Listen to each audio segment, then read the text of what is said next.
Hey guys, I'm Dee Harris. Welcome to another episode of Hanging Out with Dee. And guess what, guys? I am so excited to have with me today Jennifer Giustra Kozek. She is an author, a licensed psychotherapist. She's worked with 9/11 victims in therapy. She's worked with Sandy Hook.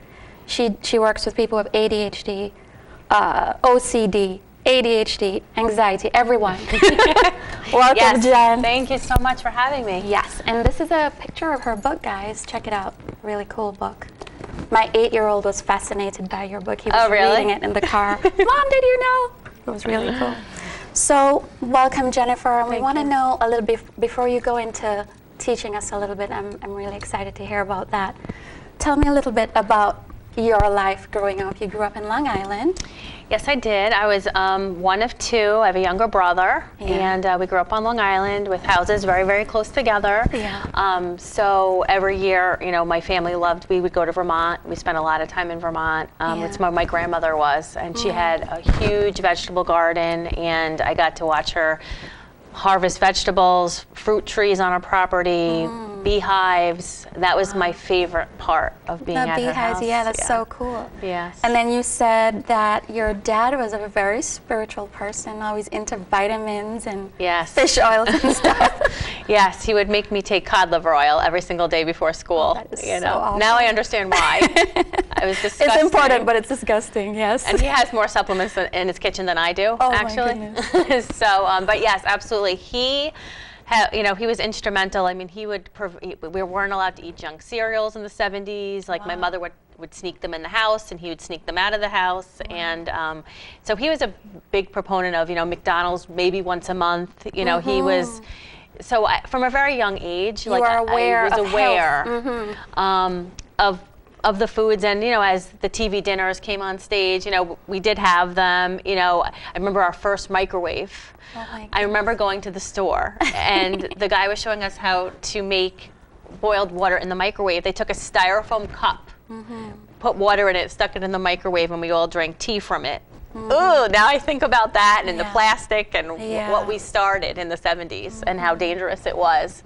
But it was going to make everything faster. It was going to make everything more convenient for parents. And it's interesting, how that slowly started entering my life in the 1970s. Although, my family was a big proponent of cooking. We cooked. My mom was a very good cook. My grandmother was a really good cook. My grandfather was a baker, so he knew the difference between a store-bought munchkin and one that he made at home. Yes. So I grew up understanding the importance of cooking, and, so I did have a background. It's interesting how the universe sort of prepares me for my journey. Nothing is wasted. Every single thing is important. Everything. And now that I'm looking back, I say, wow, that's, it's interesting how that all kind of came through. So you had a cool spiritual encounter at 10 years old. Yes. Talk about that. Yeah, I was, a typical 10-year-old, although I did speak to angels and I did, some interesting things. My dad was a spiritual guy. He would teach me about auras and energy, and I would leave my house and go talk to angels in my, in my garden, in my backyard. But I used to tell him, Dad, I'm going to help the world in some way. I'm going to write a book. And he'd say, okay, yeah, you're a good writer. My 5th grade teacher told me I was going to write a book too. I said, my 5th grade teacher said I was going to write a book. He said, okay, Jen. Okay, sure. And I said, I'm going to do something that's going to help the world. And I also knew on some level that I was going to have a special needs child. Now, I had no idea that all this was connected, but I remember throughout my childhood having very serious conversations with my family about what I was going to do when I got older. I was going to have 2 children, a boy and a girl, and a boy first. I mean, I knew these things. We are very intuitive, and my dad never discouraged that. He always encouraged me to, find my way, never discouraging, that kind of dream that I had. Spiritual, He was half laughing. Because I mean, maybe every kid comes to their father and says, I'm going to do something that's going to help the world. But he just kind of went along with that. So what does he say now? He's very proud of me. That's right.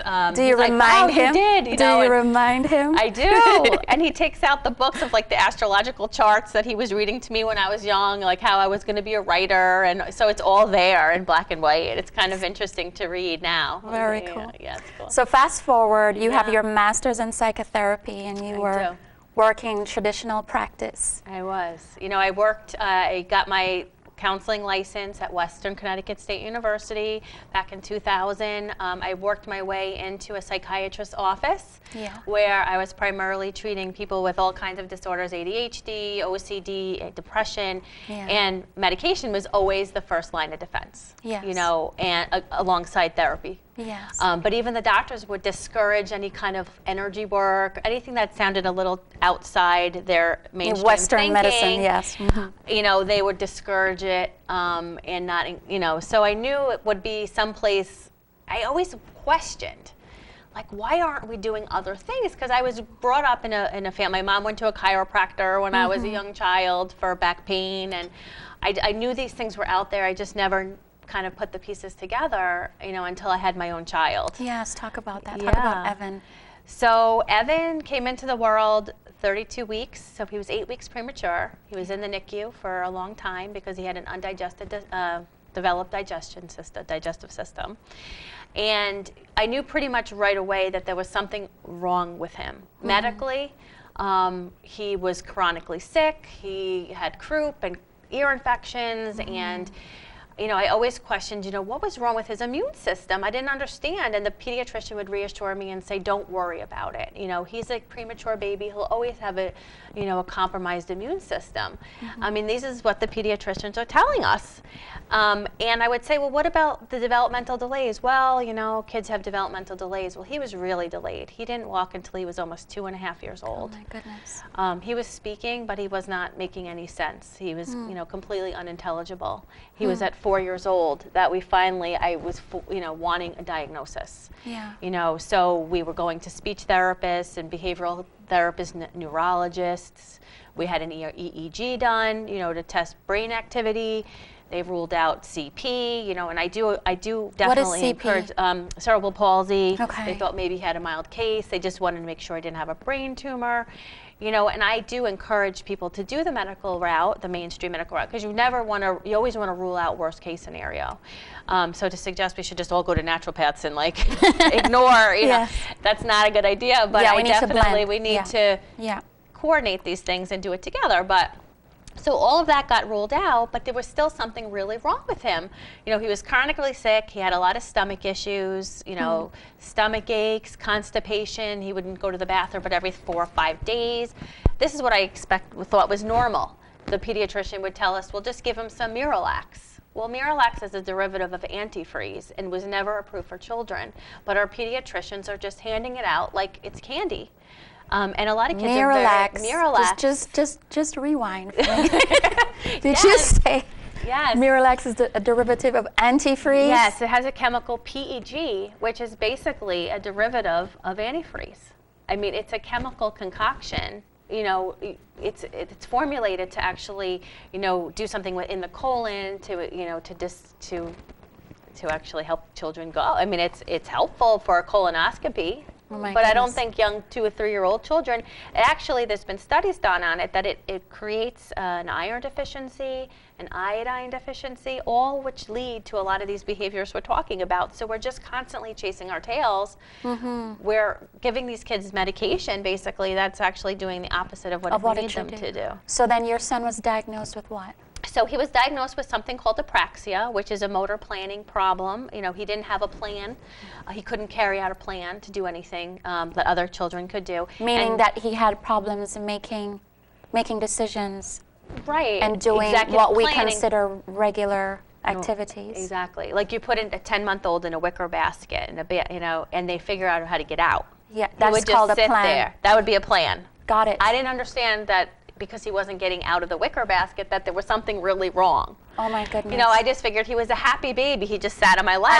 And content. Oh my goodness. He was the happiest baby I've ever seen. Now I know happy is not so good sometimes. Yes. Oh my goodness. Yeah. All right, guys, it's time for Dee's life questions.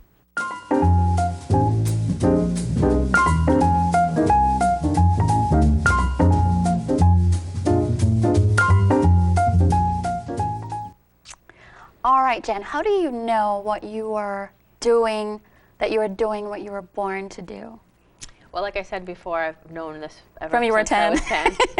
I was 10. But also because I just I've always been a helper. Like, that's been my life mission. Like, ever since I was born, like, I was born the oldest child. You know, I had a younger brother who had some disabilities as well, learning disabilities and so forth, and I was always set up to, like, help. You know, I was always a caretaker, sometimes a codependent caretaker, hence why I became a therapist. So, you know, I just trust that what I'm doing makes me happy, makes me feel fulfilled, and therefore I know that I'm doing what I'm supposed to be doing. Beautiful. Yeah. How do you help your kids understand their purpose?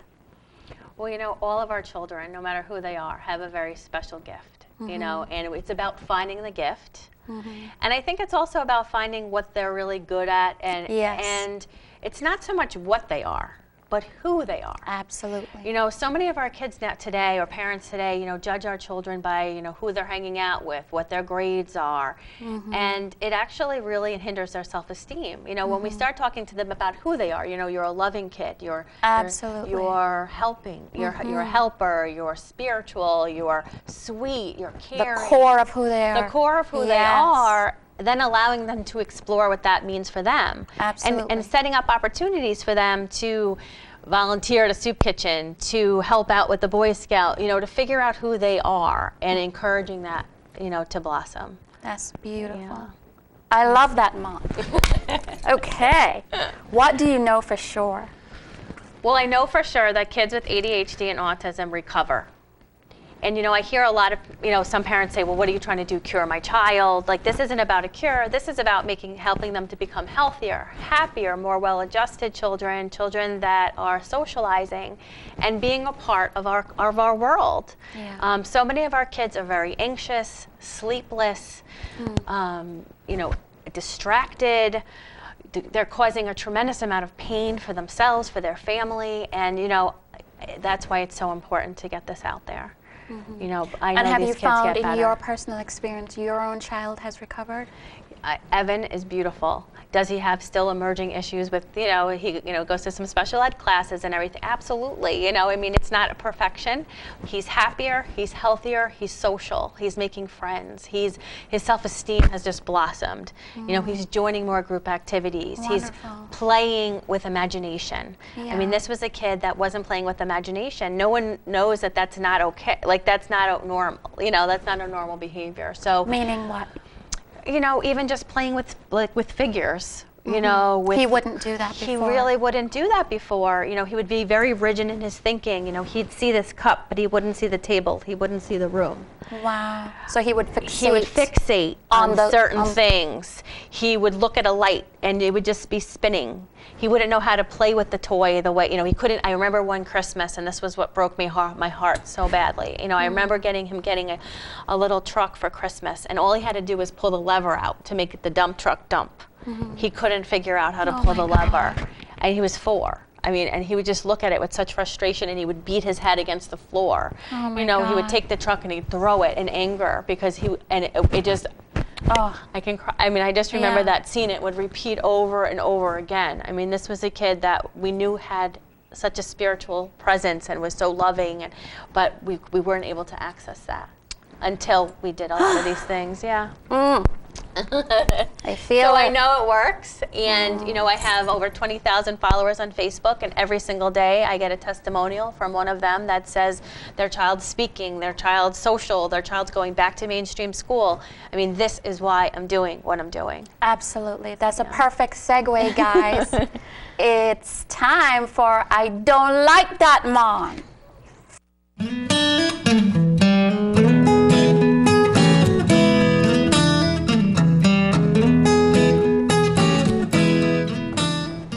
Jennifer Giustra Kozek. What gets on your last nerve? Moms that don't try. Moms that don't try. Moms that make excuses, that say, well, you know, we did the gluten-free thing, it didn't work. And they're done. And they're done. They've given up. They're going back to their medication. Their doctors are pushing it. Their schools are pushing it. And they just, you know, give up. Unfortunately, there are so many layers, and there's so many things to investigate. In the book, Healing Without Hurting, I go through a menu of options. I mean, there are so many things we could be doing to help these kids improve and get healthy. And it's laziness in some cases. I mean, it's the same reason a lot of people don't change their diet when they're diabetic. And they can easily, you know, I mean, easy fix, you know, easy for me to say. But it's a fight for our lives. It's a fight for our children's lives. And we either choose to live or we choose not to. Yes. And I find that the moms that really embrace this, and you know, and they do the best they can, they're choosing life. They're choosing life for themselves. They're choosing life for their families, for their children. And I just encourage, you know, it's not easy work. You know, obviously taking a pill seems easier. It seems like a quick fix. But unfortunately, we're not fixing anything, Dee. We're not doing anything to fix all of the underlying issues that are going on with these kids. You know, people say, well, you're trying to cure my child. You know, this is the way God made them. You know, God didn't make them sick. You know, we don't want them to be sick. You know, and people get mad at me if I suggest, you know, if your child had cancer, wouldn't you do anything and everything? Yes, they would. I cannot believe you're comparing this to cancer. But as my book points out, and as all the research I've done, and I've done hours and hours and hours in medical journals over, this is an autoimmune disorder. This is the same thing, you know, the doctors today do not have a handle on. You know, my mother-in-law has rheumatoid arthritis, and they want to give her cancer, you know, cancer drugs and chemotherapy drugs. They want to give them prednisone forever. I mean, it makes you sicker. Yes. But they don't have an answer. Absolutely. So you do some of these things in the book, I feel like we're not only helping them right now, but we're helping what other autoimmune disorder could be brewing in the future. Well, this is great. This is great because you have a lot to share with us in our Say What segment. All right, guys, it's time for Say What.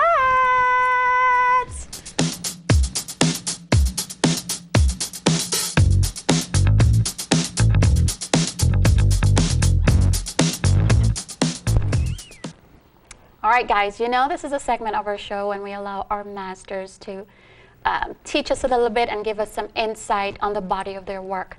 So go for it. We're going to be talking about treating ADHD, anxiety, and depression, what your doctor won't tell you. All right, go for it, Jen. Slide number 1.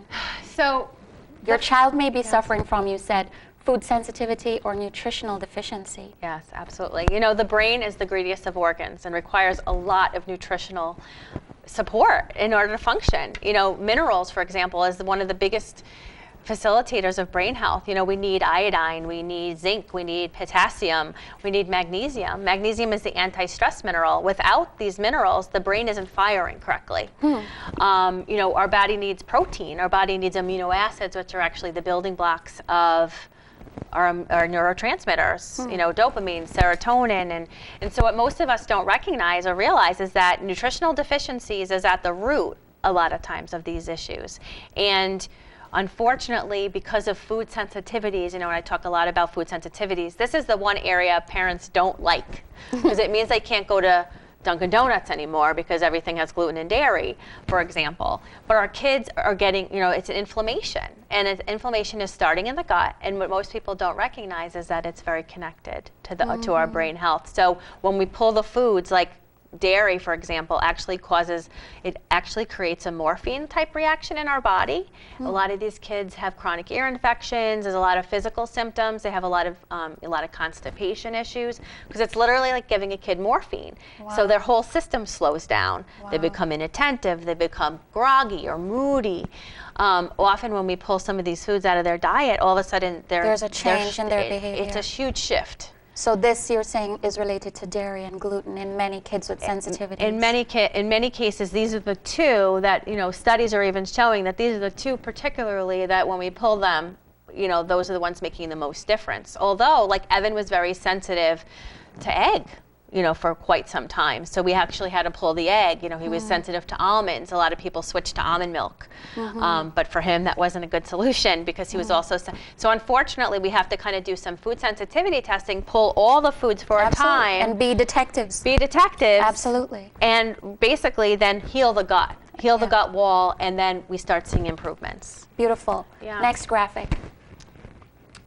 Genetically modified foods, food preservatives, and chemicals are contributing to your child's attention, focus, sleep issues, and psychiatric symptoms. Absolutely. So what we're seeing across the board in every supermarket is toxic chemicals. We are bombarded. The GM foods, the genetically modified foods, this is something that's come around in the 1990s. They're actually, injecting the seed of our vegetables with glyphosate, which is an herbicide, which is Roundup. Which literally destroys the good gut bacteria, which actually helps our immune system. Because again, our gut is 85% of our immune system is in our gut. 95% of our serotonin is in our gut. Wow. Doctors want to ignore this and say there's no gut-brain connection. Well, hello, like when you take a pill, where does it go? Into the gut. Yes. We're not feeding our ear when we have a headache or when we have depression. Into the gut. Going into the gut. So there is a direct Absolutely. link. Yeah. So unfortunately, a lot of our foods, and the book points out every single food that's toxic and causing issues. Next graphic, good stuff. Yeah. For every medication, there's a plant remedy.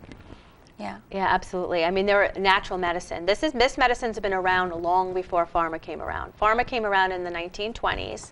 Before that, you will find medical journals and medical books from our doctors were reading before pharma came around that talked about bound bowels, that talked about deranged minds, and all the protocol that naturopaths and integrative physicians use today is no knowledge from before. Wow. So there is a plant, there is a mineral, there is a vitamin that will help reverse all of these issues and symptoms. Wonderful. Absolutely. Next graphic. Our emotions are largely governed by our intestinal system. And you were talking about that there's more serotonin in our bowels than in our brain. Exactly. I mean, and this is something that our doctors also have known before pharma came around. Now doctors will deny the connection. I went to a GI specialist with Evan when I was starting to research. He told me I read too much. He told me I was online too much. I was reading too much on Facebook, and I should turn off the computer.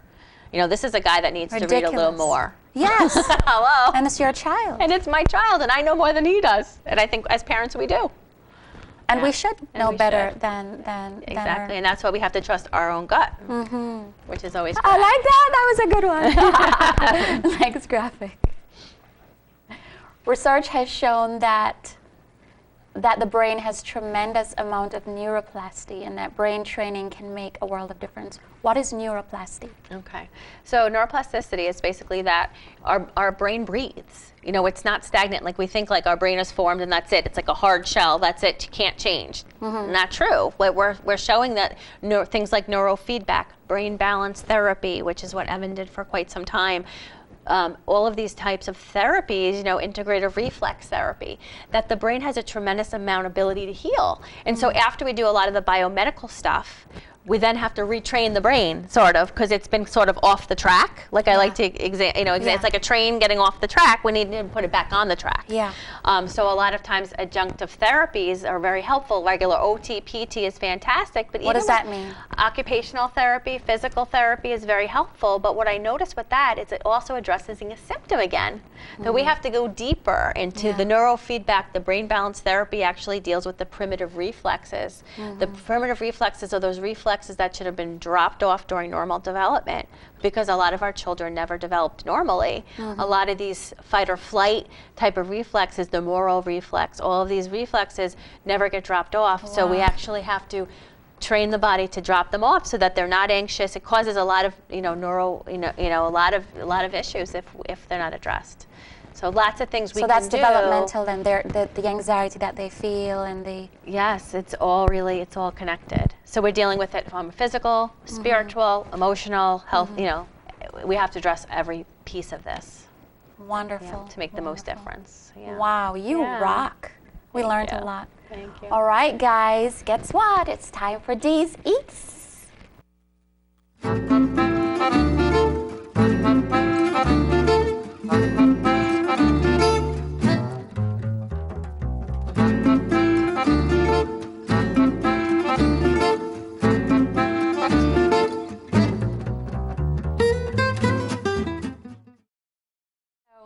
Jenn is going to show us how to make mayo from scratch, and she's going to show us a typical lunch that she puts together for her son, Evan. Go for it. Absolutely. Well, our food industry is insane, and our food in our schools is worse.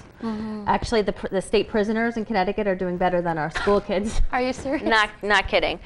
Even regular mayonnaise, if you look at some of the preservatives in there, cause birth defects and cause a whole host of neurological problems.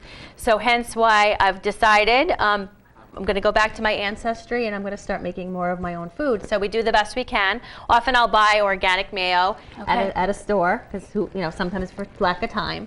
But I just want to teach everyone how simple this is to do. All right. So basically, all we need is oil. And a lot of the recipes will call for a vegetable oil or canola oil, but a lot of those are genetically modified. So, and a healthy alternative is olive oil. Okay. And also coconut oil. All right, let's go for it. Start doing So the oils go in last, actually. So what Okay. we want to do is we want to start with just a little bit of vinegar. You could use vinegar, or you could use lemon juice. All right. Will work the same. I think we have a recipe up, Dill. Can you go ahead and show that? Yes. So we can do it any which way. So I just put a little bit of a tablespoon of vinegar in here. We're going to use 1 egg. There are vegan recipes out there, like if a child cannot have eggs. So for a while, my children couldn't. But we're going to use 1 egg yolk. Okay. We're going to just stick that right in there. 1 egg yolk. 1 egg yolk. This is just mustard powder. Yeah. And if we open this up, we just take about 1/4 teaspoon of just Quarter teaspoon mustard powder. That's it. Mm-hmm. I love pink sea salt, pink Himalayan salt, or sea salt. But pink salt's fantastic because it's a natural iodine, and it's really good for the thyroid. Okay. And apple cider vinegar is fantastic for our health. So basically, it's very simple. So that's pretty much the beginning of it. So then we put this on. Yep. And we start stirring that up a little bit. Yep. And we're going to add some olive oil. Just going to add some olive oil, and it's going to get, it's going to start emulsifying. Okay. And getting, there